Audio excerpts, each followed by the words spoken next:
Hello, greetings everyone. This is the seventh experiment in WSN where we are going to implement a new protocol. This new protocol is our own protocol where we have to decide the packet size, what is the packet format, what are the routing protocols, and all the necessary other things. The estimated time to complete this experiment is 2 hours, and our objective will be to implement any new protocol based on our wish, and the we should be able to implement our own routing protocol. So to implement this experiment or practical, we have referred the following websites. We have divided this experiment this practical into several parts, for which first we will need to create a directory in our ns2 folder, where we have to create the directory using these commands, and these commands are available from this website mentioned here. Then we need to make the modification to the existing code of ns 2.35 package. This is needed to upgrade the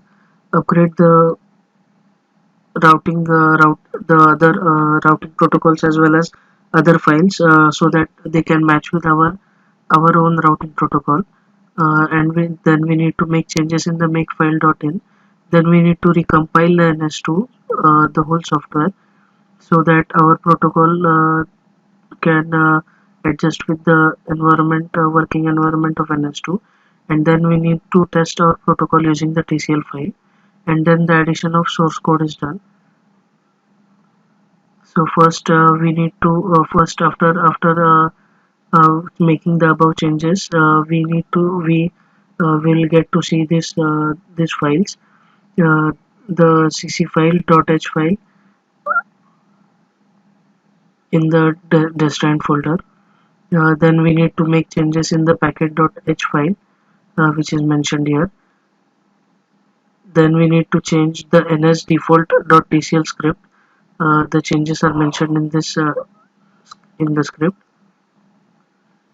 Then we need to make changes in the libraries of the ns2 folder, where the file name is ns-lib.tcl. Then we need to make the changes in packet folder or the packet format of the ns2 2.35, which the changes should be made in the file ns-packet.tcl. And then we need to change the queuing mechanism of the ns2. For that we need to make changes in the prequeue.cc file.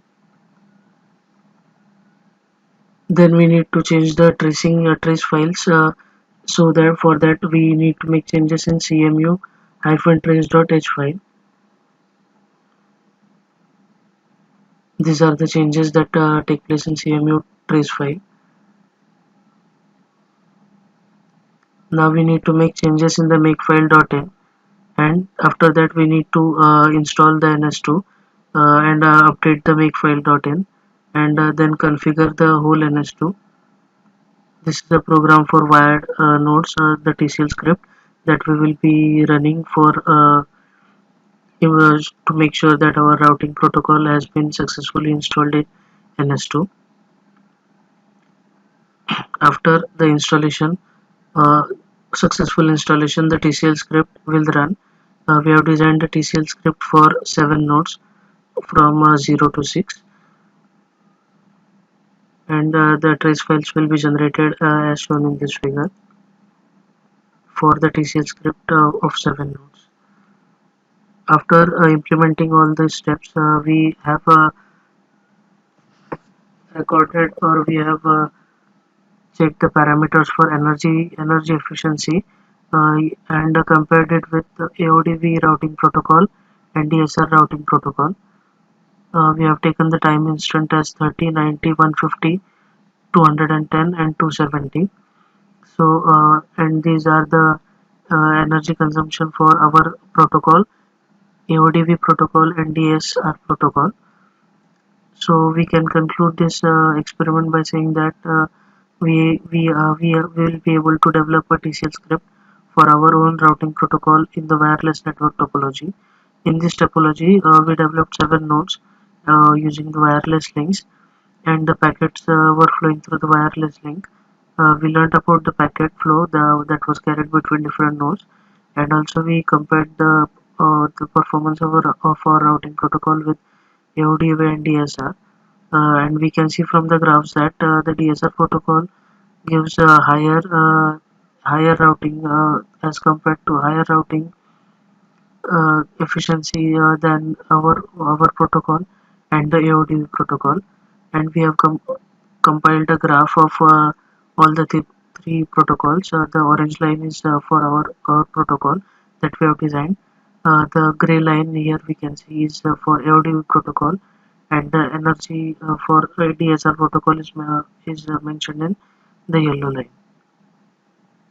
Thank you.